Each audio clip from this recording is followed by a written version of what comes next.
उमानंदन कौशिक जी, बहुत बड़ा नाम है और नोएडा में इन्होंने काफ़ी समाज सेवा की है। नोएडा को बनाने में मैं कहता हूँ कि इनकी बहुत बड़ी भूमिका है, समाज को सुधारने की और समाज में अच्छी चीज़ों को लाने में, और संगठन के प्रति इनका काफ़ी अच्छा रुख रहा है। आइए हम जानते हैं, आज हमारे बीच में हैं जिनको कोई पहचान की आवश्यकता नहीं है, उमानंदन कौशिक जी हैं। भाई साहब, सबसे पहले तो नमस्कार और हमारे चैनल में आपका बहुत बहुत स्वागत है। जय श्री राम रंजीत जी। जय श्री राम भाई साहब। और जैसा अभी आपने कहा कि नोएडा को बनाने में, मैं नोएडा के बनाने वालों में नहीं हूँ। मैं बने बनाए नोएडा में मैं आया हूँ। मैं एक बड़ा वृक्ष जब नोएडा बन चुका तब मैं उसमें आया हूँ, और तब जो हमारे वरिष्ठ लोगों ने, बुजुर्गों ने नोएडा की नींव रखी, हम उसकी बस कलियाँ पत्तियाँ हैं। वृक्ष किसी और ने लगाया, हम तो केवल उसकी छाया में बैठ रहे हैं। रहा संगठन का काम कि संगठन का जो जिम्मेदारी बड़ा संगठन देता है, हम एक कार्यकर्ता होने के नाते उस काम को करते हैं। कोई कार्यकर्ता अच्छा कर लेता है, कोई थोड़ा सा हल्का कर लेता है, करते सभी है। हर कार्यकर्ता जो जिम्मेदारी बात है सब काम करते हैं। हमसे पूर्व के कार्यकर्ताओं ने भी अच्छे काम किए हैं, हमारे समय में भी काम हुए, और हमारे बाद के कार्यकर्ता भी अच्छा काम कर रहे हैं। इसमें कोई किसी चीज़ का कोई विवाद ही नहीं है। रही बात जो आपने कहा कि संगठन में अच्छे काम किया है, वो तो जग जाहिर है, सबने काम किया है। और नोएडा के अंदर जो संगठन ने काम किए हैं, जब मैं जिम्मेदारी में आया था उस समय एक तरह से समझ लो मुस्लिमों का बड़ा आतंक था नोएडा के अंदर भी। आपके सेक्टर 8, 9, इधर 10 में, झुग्गियों में, सेक्टर 16 में मुसलमानों का ऐसा आतंक था कि लड़कियों का हाथ पकड़कर खींच कर लेके जाते थे और माता को बोलते थे कि आधा घंटे में आ रही हैं, इंतज़ार कर लेना। अब वो स्थिति नहीं है, क्योंकि प्रदेश में और देश में बहुत बड़ी बड़ी विभूतियों की सरकारें हैं जो नेतृत्व कर रहे हैं। हमारे बड़े कार्यकर्ता हैं योगी जी और श्रीमान आदरणीय मोदी जी। इन्होंने हिंदुओं को जगाया है, सोती हुई सुप्त शिराओं में रक्त का नया संचार किया है। इसलिए ये काम मेरा नहीं, मैं तो उनका बहुत छोटा सा सिपाही हूँ। जैसा वो कर रहे हैं उनके चरणों पर चलने की कोशिश कर रहे हैं। योगी जी के समय में आपने देखा कि आपका गंगोत्री यमुनोत्री से और बैजनाथ पर्यंत कावड़ जाती हैं, और उनको सुरक्षा देने का, उत्तर प्रदेश में बिल्कुल आतंक फ्री माहौल बनाने का इस तरह की योजना योगी जी ने बनाई है। और योगी जी के समय में इतना सुधार हुआ है कि आप 10 किलो सोना पहन के भी अगर रात को निकलेंगे तो आप ज्यों का त्यों पहुँचेंगे। अगर किसी ने आपको छूने की कोशिश भी की है तो अगले दिन या तो वो ऊपर मिलेगा या उस सलाखों के पीछे मिलेगा। ये कोई हिम्मत नहीं कर रहा है। रोज़ाना 10-12 एनकाउंटर हो रहे हैं, लंगड़ा अभियान चल रहा है। छोटी सी गलती करो तो अपने घर में लंगड़ा होके बैठो। ये योगी जी की बिल्कुल जीरो टॉलरेंस की नीति है। इसलिए देश में और प्रदेश में कहीं पे भी इस तरह के आतंक और इस तरह के दुराचार, इस तरह के अत्याचार अब नहीं है और ना होने की संभावना है। भाई साहब, मैं आपसे एक चीज़ पूछूंगा कि अभी रामलीला मंचन का समय आ रहा है और जगह जगह स्टॉल लगेंगे, पंडाल लगेगा, झूले वगैरह लगेंगे। अभी आपने गुजरात में देखा पीछे कि वहाँ पे साफ शब्दों में मना कर दिया गया कि कोई भी मुस्लिम समाज का व्यक्ति रामलीला मंचन में या इस प्रोग्राम में, गरबा में एंट्री ना ले। क्या भाई साहब नोएडा में भी इसी चीज़ को लागू किया जाएगा? आपने बिल्कुल मेरे मन की बात की है, मेरे विषय की बात की है। मेरा विषय यही है।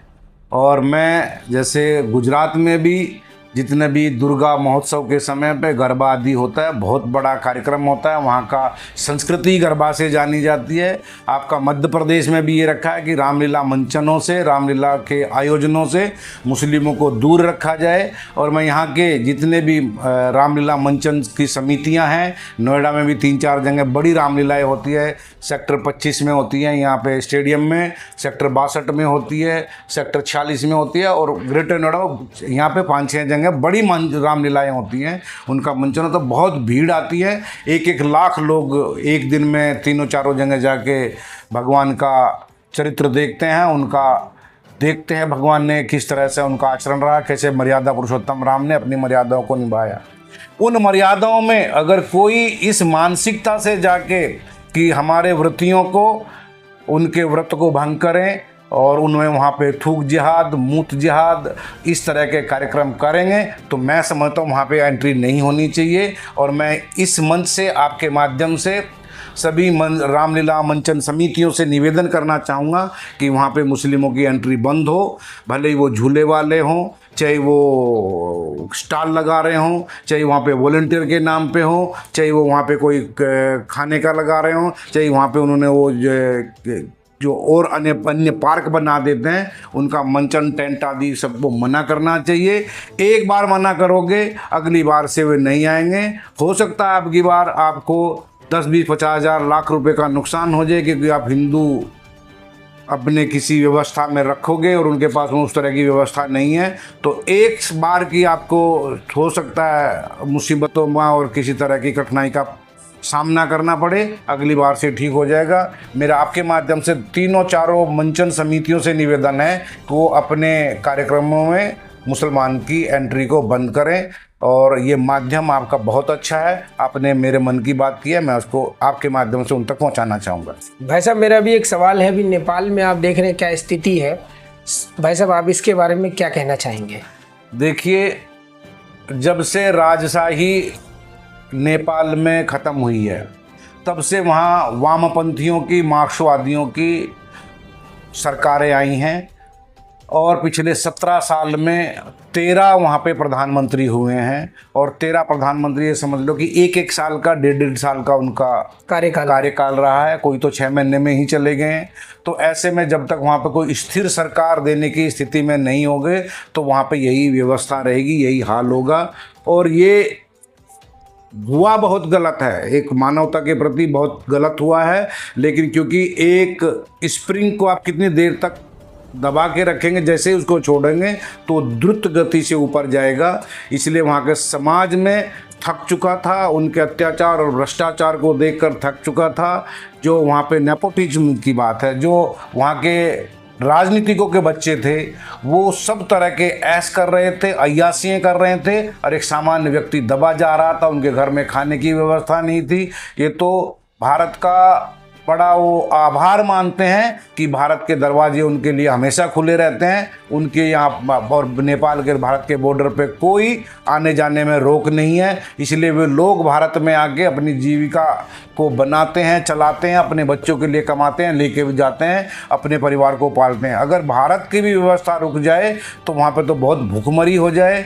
इसलिए उन्होंने सोचा कि इस व्यवस्था को अगर बदलना है तो उखाड़ कर फेंकना पड़ेगा। मैं इसके विरोध में हूँ, इस हत्याओं के, इस तरह के कृत्य के विरोध में हूँ, लेकिन ये मजबूरी थी। अब मैं समझता हूँ कि वहाँ पे कोई हिंदूवादी सरकार आएगी, हिंदू मान मर्यादाओं को, हिंदू मान बिंदुओं की रक्षा के लिए आएगी, हिंदू राष्ट्र का पुनः वहाँ पे स्थापना होगी।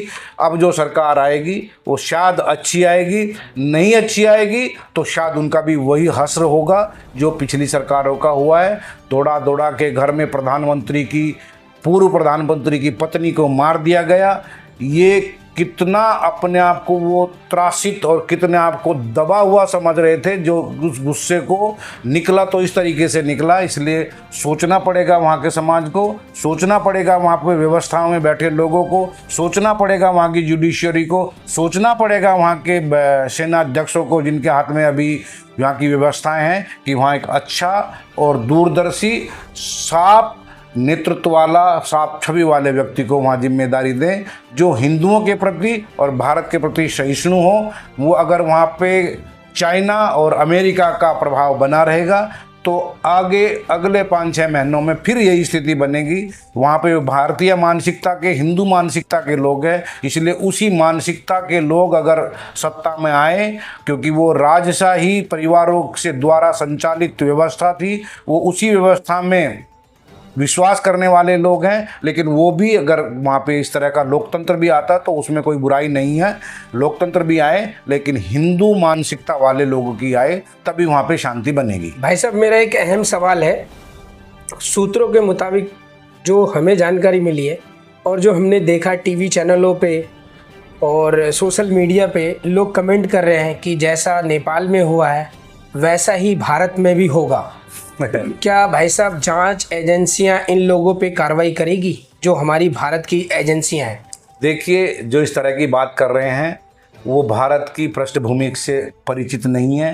वो विदेशी मानसिकता, उस गुलामी की मानसिकता और सेकुलरिज्म वाली मानसिकता के लोग हैं, मार्क्सवादी सोच के लोग हैं, वो इस तरह की बात करते हैं। यहाँ का भारतीय सुबह और शाम उठते हुए भारत माता की जय बोलता है। और अभी भारत में ऐसे विश्व पुरुष की, ऐसे लौह पुरुष की, ऐसे युग पुरुष की सरकार है, सोच भी नहीं सकते। जिस दिन सोचेंगे, सोचने से पहले सरकार उनको पकड़ के सलाखों के पीछे भेज देती। आपने सोचा अभी 6 लोग पकड़े गए IAS वाले दिल्ली में पकड़े गए। किस तरह से उनके हमारी आईबी और किस तरह से हमारी इंटेलिजेंस काम कर रही हैं, सोचने का मौका नहीं देते। जो हम और आप चर्चा कर रहे हैं, कहीं ना कहीं ये भी हमारी इंटेलिजेंस की निगाह में है कि जो हम चर्चा कर रहे हैं, इसलिए वो सब चीज़ें भारत में संभव नहीं है। भारत बहुत जागृत देश है और क्योंकि यहाँ का प्रत्येक नागरिक भारत माता के प्रति समर्पित है, अपनी जान देने के लिए तैयार। और जो सरकारें हैं अभी वर्तमान में, वो भारत माता के लिए मरने और मारने वाली सरकारें हैं, इसलिए सोच भी नहीं सकते। कुछ लोग चलाते हैं वोट जिहाद, लूट जिहाद, ये सब जो चलाते हैं, ये सब जॉर्ज सोरोस जैसे लोगों से ये वहाँ से पोषित है और उनके द्वारा ही इनके योजना बना करके। लेकिन आपने देख लिया कि दौड़ा दौड़ा के मारते हैं लोग। बिहार में अभी किसी ने बोला था कि यहाँ पे भी यही होगा, तेजस्वी यादव ने भी बोला कि हम बिहार का बॉर्डर और नेपाल का बॉर्डर दूर नहीं, यहाँ पे भी हो सकता है। एक बार सोच के तो देखे, घर में घुस के मारेंगे। जो स्थिति वहाँ के लोगों की है वो तेजस्वी यादव की स्थिति होगी। कितने क्या कर सकते हैं तेजस्वी। भारत में राष्ट्रीय स्वयंसेवक संघ ने लोगों को जागृत किया है। सुबह शाम पार्कों में जाके नमस्ते सदा वत्सले मातृभूमि का जो गायन करते हैं, वे लोग भारत माता को इस तरह की स्थिति में लाने से आने ही नहीं देंगे, मर जाएंगे, लेकिन ये सोचने तक भी नहीं देंगे। इसलिए ये दिवा स्वप्न जो लोग देख रहे हैं, वो अपना स्वप्न को दिवा स्वप्न की तरह ही छोड़ दें। भारत में ऐसा कभी होने ही वाला नहीं, हो भी नहीं सकता। भाई साहब, अभी चर्चाएं चल रही थी बीच में कि आपको भाजपा से कोई दायित्व मिलने वाला है, भाई साहब उसका क्या हुआ? देखिए, मैं राष्ट्रीय स्वयंसेवक संघ का एक छोटा सा स्वयंसेवक हूँ। उधर से मुझे जिम्मेदारी दी गई कि मैं विश्व हिंदू परिषद में काम करूं। तो जब तक मुझे विश्व हिंदू परिषद का मुझे संगठन को लगा कि मैं वहां पे काम कर सकता हूं, तो उन्होंने मुझे प्रांत तक की जिम्मेदारी दी। संगठन को लगा कि अब इनको बीजेपी में भेजना चाहिए, तो उन्होंने मुझे बीजेपी के लिए आदेश दिया कि बीजेपी में काम करो। बीजेपी में मैंने जो मुझे जिम्मेदारी देंगे, एक छोटे से सिपाही के नाते जो मुझे वो काम देंगे, मुझे अगर वो मंडल का और बूथ लेवल का भी काम देंगे, मैं कार्यकर्ता होने के नाते बूथ लेवल पे भी उसी तन्मयता के साथ में काम करूँगा, उसी हिसाब से काम करूँगा जिस तरीके से मैं एक छोटा कार्यकर्ता हूँ। अगर मुझे कोई बड़ी जिम्मेदारी दे तो वो मेरा सौभाग्य रहेगा, लेकिन अगर मैं बूथ का भी कार्य मुझे देंगे तो वो मेरे लिए गर्व की और गौरव की बात है कि मैं अपने उस बड़े संगठन में जो देश की नीतियां और रीतियां जहां पे बनती हैं, वहां पे जाके उस संगठन के कार्यकर्ता के रूप में काम करूं। वो बड़े संगठन का काम है, वो मेरा काम नहीं है। वो सोचेंगे क्या होगा। जब कोई ऐसी योजना आएगी तो आप लोगों के सामने कुछ होगा। भाई साहब, मेरा आखिरी सवाल है, आपने नोएडा में काफ़ी अच्छा कार्य किया और समाज को लेके चले और समाज में जो असामाजिक तत्व है उनके खिलाफ आपने आवाज़ उठाई।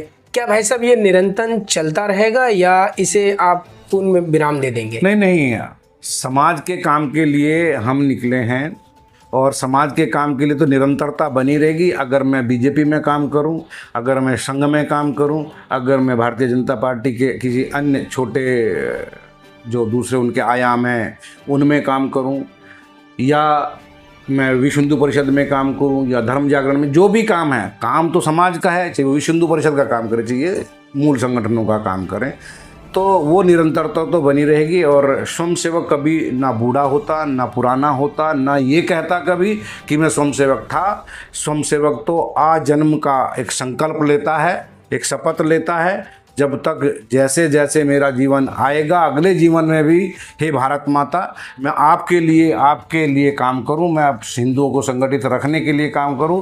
वो संकल्प, वो व्रत संकल्प लेते हैं। जहाँ पे भी स्वयंसेवक रहेगा वो भारत माता के लिए और धर्म के लिए काम करेगा, चाहे वो जो भी उनको मंजिल मिले, तो ये निरंतरता तो रुकने वाली नहीं थी। वो तो ये मैं समझता हूँ इसमें हम इसको और ज़्यादा गियर अप करने की बात है, इसमें ज़्यादा ग्रीस लगाने की, स्पीड बढ़ाने की बात है। और आपने अब समय निकाला और हमारे पास में आए, आपका बहुत बहुत धन्यवाद। बहुत बहुत धन्यवाद भाई साहब, आपने अपना कीमती समय दिया। तो आप सुन रहे थे, हमारे बीच थे उमानंदन कौशिक जी, जो पूर्व में विभाग मंत्री रह चुके हैं विश्व हिंदू परिषद में, और इन्होंने काफ़ी समाज के लिए कार्य किया है। और अभी इन्होंने कहा भी कि जब जब मुझे मौका मिलेगा मैं भारत माँ के लिए कार्य करता रहूँगा। तो आप सब लोग बने रहिए, और भी ज़्यादा जानकारी के लिए, खबरों के लिए नमस्कार, जय हिंद, जय भारत, वंदे मातरम। वंदे मातरम, भारत माता की जय। खबरों में अब तक के लिए बस इतना ही। फिर होगी आपसे मुलाकात ऐसी ही किसी खास खबर के साथ। तब तक के लिए नमस्कार और देखते रहिए नजरिया न्यूज। इस तरह से नजरिया न्यूज के प्रत्येक खबरों से अपडेट रहने के लिए हमारे चैनल को लाइक करें, सब्सक्राइब करें और शेयर करना ना भूलें, ताकि नजरिया न्यूज की हर खबर, हर वीडियो, हर न्यूज आपके मोबाइल फोन तक सबसे पहले पहुंच सके। धन्यवाद।